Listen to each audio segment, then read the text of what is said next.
Turning now to the war between Israel and Hamas. Here are three things you need to know right now. First, earlier today, Israel agreed to put in place a 4-hour daily pause in its attacks on Hamas in northern Gaza. This humanitarian pause will help civilians leave. U.S. officials say President Biden asked for the pauses during a call with Israel's prime minister on Monday. Secondly, here locally, a coalition of groups supporting Palestinians are protesting right now in downtown D.C. We can actually show you some footage of the protests that are happening right now outside the State Department building on C Street and Northwest. See, these are live images there. They are demanding an immediate ceasefire and the end of U.S. aid to Israel. Lastly, Israel's prime minister says he will not agree to a formal ceasefire without the release of hostages held by Hamas. The Hamas terrorist group says it does have about 250 hostages. Now, in the midst of rising anti-Semitism that we've been seeing across the United States and here locally, national Jewish organizations, they've come together and they've announced a massive rally that is now planned for the National Mall next Tuesday, November 14th. It's called the March for Israel, and joining us to talk about the event is President and CEO of the Jewish Federations of North America, Eric Fingerhut. The march is expected to be one of the largest pro-Israel marches in the nation, and it makes you think back to some of the Jewish community rallies we've seen in the past, some from 2002 on the National Mall, 1987 comes to mind. Can you help talk about the focus of this upcoming march?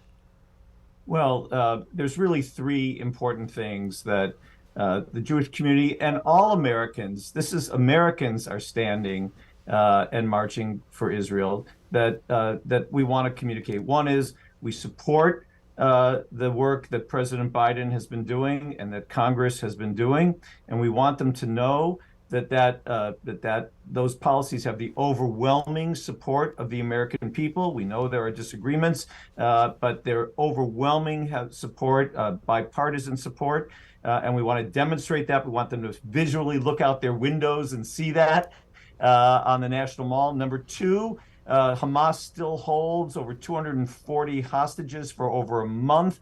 We must keep the focus on freeing the hostages. And thirdly, there has been a rise in anti-Semitism on our college campuses and high schools in our communities. It's an attempt to intimidate, frankly, people from their support of Israel and their opposition to Hamas. And we are going to march in great numbers to show that we are not intimidated and that we're standing strong and that we are going to continue our support. It's been disappointing to see that. As a graduate of the University of Maryland, these anti-Semitic incidents, they date back to my time there. It's frankly disgusting. I'd like to talk to you about the number of people that you're expecting for this rally, Eric. I've seen on the permit application as many as 60,000. Are you expecting more than that? And what does this mean to the Jewish community to come together in a massive group like that? Well, we can't obviously know exactly what the numbers will be. The permit was designed to accommodate what we hope we'll have here, but we'll all see. You'll see together with me. But what it means is a very powerful statement of unity. This rally is going to represent political and religious opinions from the left to the far right of our community. But more importantly, it's Americans marching. It will be Christian groups and Muslim groups and African-American groups and Latino groups. This is Americans who understand that this war, Israel's war against Hamas, is no different than America's war against ISIS, against Al-Qaeda. This is the same war against terror. And we stand as Americans in support of the American policy and the work of our leaders. All right, I wanted to talk about logistics. So this is happening on a weekday. It's the middle of the afternoon, and we know that Congress will be in session. And so I'm curious, how do you plan to handle safety with so many people gathered? Well, look, we're in the nation's capital. We're on the National Mall. We have the benefit of the unbelievable good work of our nation's law enforcement, the Department of Homeland Security, FBI. We also have the National Park Police, the DC Police.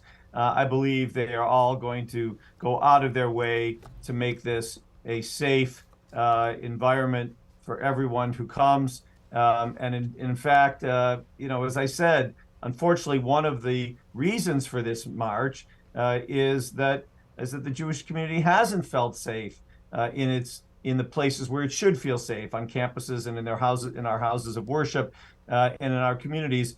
And we need to bring that message too. So regardless of the level of security, which we feel very confident of, the Jewish community across America wants to come to the National Mall and let all Americans know. We know America doesn't tolerate anti-Semitism. We know this is not what our country is like, and we're going to stand together to push back against it. Yeah, you're absolutely right in saying that no one, no group, nobody anywhere in America should live in fear, despite the risks and the threats out there. That you'll be bringing this rally together next Tuesday. Eric Fingerhut with the National Jewish Federations of North America. We appreciate your time, and of course, we'll be covering this event very closely in the lead up, and of course, next Tuesday as well. Thanks. Thank you both for your time. You bet.